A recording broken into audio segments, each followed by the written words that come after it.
Hello everyone.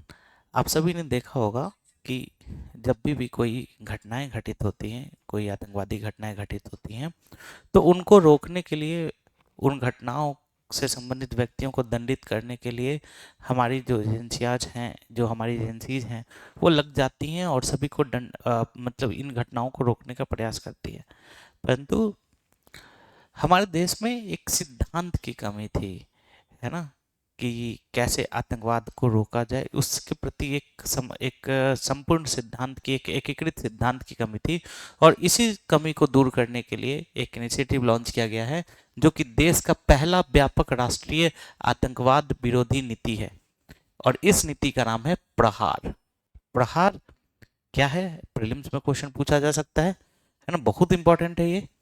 तो prelims में question पूछा जाएगा कि प्रहार संबंधित है, तो संबंधित है किससे? राष्ट्रीय आतंकवाद विरोधी नीति है ये। और ये देश की पहली व्यापक राष्ट्रीय आतंकवाद विरोधी नीति है। और इसे जो इसकी जो शुरुआत की गई है, वो कब की गई है? 23 फरवरी 2026 को। और गृह मंत्रालय ने इसे क्या किया है? इसे लॉन्च किया है। अब समझो, ये जो प्रहार है ये ऐसे ही नहीं है। यह प्रत्येक शब्द जो है ना इसका, वह कुछ न कुछ सिद्धांतों को रखे हुआ है। प्रत्येक शब्द में कुछ न कुछ छिपा हुआ है।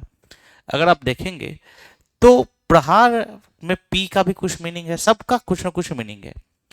यह जो नीति है, यह प्रतिक्रिया देने से संबंधित नहीं है कि चलो भाई ये घटना हो गई तो उस घटना को रोका जाए, उसके लिए जो उसके लिए अपराधी है उसको सजा दिया जाए, ऐसे यह नहीं है। ये आतंकवाद को जड़ से कैसे समाप्त किया जाए, इसकी पूरी एक रणनीति है कि कैसे आतंकवाद को जड़ से समाप्त किया जाए, है ना। उसके बाद आप देखेंगे तो इसका जो मुख्य उद्देश्य है, भारत को आतंकवाद मुक्त बनाना है कि भविष्य में भी कोई इससे संबंधित घटनाएं घटित ना हो भारत। इसी संदर्भ में देखेंगे तो प्रहार के 7 मुख्य स्तंभ हैं। इन 7 स्तंभों को समझते हैं। पी का मतलब है प्रिवेंशन, रोकना। याद करेंगे सभी लोग, मेंस के आंसर्स में भी लिख सकते हैं रोकना। तो किस चीज को रोकना? हमलों को रोकना। तो हमलों को कैसे रोका जाएगा? तो खुफिया जानकारी के आधार पर हमारी जो एजेंसीज हैं, वो एजेंसीज इतने स्ट्रेंथन होनी चाहिए, हमारे जो खुफिया तंत्र हैं वो इतने स्ट्रांग होने चाहिए कि जो खुफिया जानकारी है, वो खुफिया जानकारी बेहतर तरीके से मिल सके। अगर कोई घटना भविष्य में घटित होने वाली है तो उससे पहले ही उसके बारे में जानकारी हो, तो इसको कहते हैं पी यानी कि प्रिवेंशन। दूसरा है आर। आर यानी कि रिस्पॉन्स। और रिस्पॉन्स को डिफाइन करते हैं कैसे? प्रतिक्रिया, है ना। प्रतिक्रिया मतलब क्या?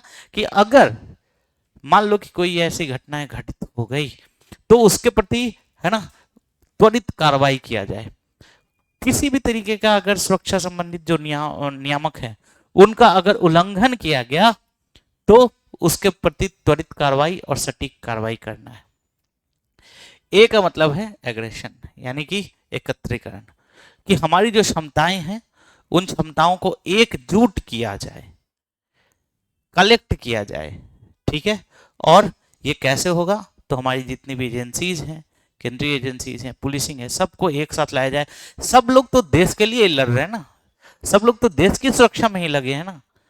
तो अलग अलग नहीं होने चाहिए कि नहीं भाई हम ये हैं, हम ये नहीं करेंगे, हम ये नहीं करेंगे। सब एक दूसरे से मिलकर जुलकर देश को ये जो आपदा है, इस आपदा से बचाने का प्रयास करेंगे।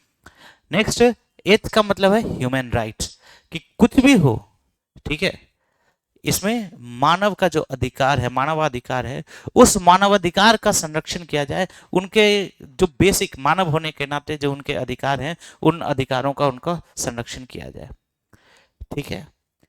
ए का मतलब है न्यूनीकरण, है ना, उसको कम से कम करना। तो जो कारण है आतंकवाद, आतंकवाद की जो घटनाएं हैं उनका जो कारण है, उन कारणों को कम करना है। उसके बाद ए का मतलब है अलाइनमेंट करना है, यानी कि सभी जितने भी वैश्विक प्रयास हैं, सभी वैश्विक प्रयासों को एक साथ जोड़कर अलाइन करके तब चीजों को करना है। और आर का मतलब है सबसे इंपॉर्टेंट रेजिलियंस, यानी कि लचीलापन होना चाहिए। सोसाइटी को तैयार करना होगा, ठीक है, कि कैसे अगर ऐसी घटना घटित हो जाती, इतने सारे हमारे उपायों के बाद भी अगर कोई ऐसी घटनाएं घटित हो जाती हैं तो कैसे हमारा समाज, हमारा सोसाइटी इसके प्रति तैयार रहेगा, ये है पूरा प्रहार। तो आप लोग इसको याद कर लेंगे। प्रहार को 7 रणनीतिक लक्ष्यों को जोड़कर बनाया गया है। बेसिकली आप समझेंगे कि हमारा जो देश है वो जीरो आतंकवाद के विरुद्ध जीरो टॉलरेंस नीति से संबंधित है, कि किसी भी हालत में, किसी भी परिस्थिति में आतंकवाद के किसी भी रूप के प्रति कोई नरमी नहीं बरती जाएगी। नीति यह बताती है कि आतंकवाद किसी भी जाति से, किसी भी धर्म से संबंधित नहीं होता है। यह जिस व्यक्ति के साथ है वो उस व्यक्ति की मानसिकता को प्रदर्शित करता है। ठीक है, यह नीति भारत को सुरक्षा के प्रति एक दृढ़ और निष्पक्ष प्रतिबद्धता को दर्शाती है कि किसी भी परिस्थिति में किसी भी व्यक्ति के मानव अधिकारों का उल्लंघन नहीं होना चाहिए, किसी व्यक्ति के साथ दुर्व्यवहार नहीं होना चाहिए। तो नीति के अंदर क्या क्या है सो समझते हैं। सबसे पहला तो हमें तकनीकी खतरों से मुकाबला करना है। तकनीकी एक और जहां सहायक होती है वहीं दूसरी ओर हानिकारक होती है।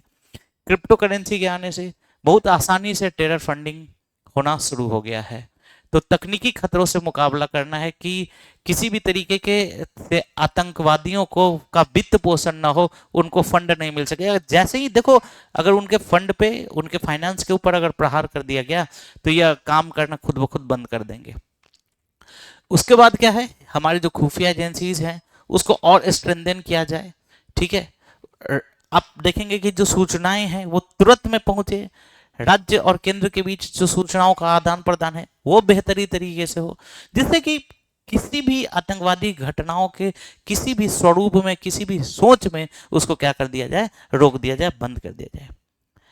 ठीक है, उसके बाद हम लोग के पास आतंकवाद के विरुद्ध एटीएस होता है, आप लोगों ने सुना होगा, एंटी टेररिज्म स्क्वाड होता है। ठीक है, कि कैसे अगर हो गया घटना तो कैसे बचाना है, क्या है। तो इसका एक स्टैंडर्डाइजेशन किया जाए, इसका मानकीकरण किया जाए कि सभी लोगों, सभी राज्यों में, सभी क्षेत्रों में एक ही तरह का एटीएस हो जो कि आधुनिक सुविधाओं से, आधुनिक तकनीकी से लैस हो।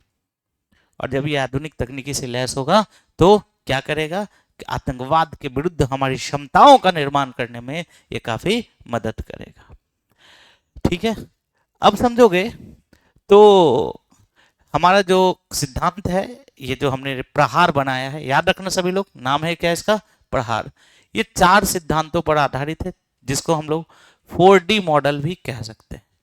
तो ये 4D मॉडल क्या है, पहला डिटेक्ट करना, पहचान करना, कौन आतंकवादी हो सकता है, नहीं हो सकता है, और ये पहचान कैसे होगा, तकनीकी और खुफिया जानकारी से। दूसरा डेटर, यानी कि रोकना, करे कानून और सुरक्षा बल क्या करेंगे कि किसी भी हालत में आतंकवादी घटनाएं जो घटित हो सकती है उनको रोकेंगे। थर्ड है डिस्ट्रॉय करना, किसको, जो आतंकवादी ठिकाने हैं, जो उनका नेटवर्क है उसको डिस्ट्रॉय करना। एंड फोर्थ है डेवलप करना। ठीक है, प्रभावित क्षेत्रों को में विकास पहुंचाना। क्यों लोग इस तरीके की घटनाओं में इन्वॉल्व हो जाते हैं, इसलिए हो जाते हैं क्योंकि वहां तक विकास नहीं पहुंचा होता है, वहां तक अवसंरचना नहीं पहुंची होती है। ठीक है ना, तो प्रभावित क्षेत्रों में विकास को पहुंचाना ताकि आतंकवादी को, आतंकवादी घटनाओं को या आतंकवाद को क्या नहीं मिल सके, जड़ नहीं मिल सके, उनको एक आधार नहीं मिल सके। क्लियर है, तो ये सारे पॉइंट्स तो मेंस के लिए इंपॉर्टेंट है, और प्रीलिम्स के लिए क्या इंपॉर्टेंट है, मेंस के लिए इंपॉर्टेंट है, और प्रीलिम्स के लिए जो इंपॉर्टेंट है कि भारत का पहला व्यापक राष्ट्रीय आतंकवाद विरोधी नीति क्या है, तो नीति का नाम है प्रहार।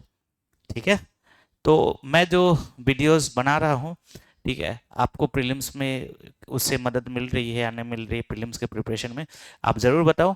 और आप बोलोगे तो मैं एक मैराथन रखकर लाइव सेशन में मैं आप सभी के साथ जुड़ूंगा, और पूरे जो बिहार करंट अफेयर्स अभी तक हैं, जो इसके बाद का है, मतलब नवंबर या क्या सितंबर 2025 के बाद का, क्योंकि उस समय तक आपका एग्जाम हुआ था, उसके बाद का जितना भी करंट अफेयर्स मैं आप सभी को कराऊंगा। तो अगर आप लोग चाहते हो कि मैं बिहार करंट अफेयर्स कराऊं और भी नेशनल करंट अफेयर्स कराऊं, तो आप सभी लोग एक बार कमेंट सेक्शन में कमेंट करें, जिससे कि मैं आप सभी के लिए एक पूरा सेशन लेकर आ सकूं। ठीक है, तो आई होप आप लोग की तैयारी बेहतर चल रही होगी। पढ़ते रहिए, मुस्कुराते रहिए। Thank you.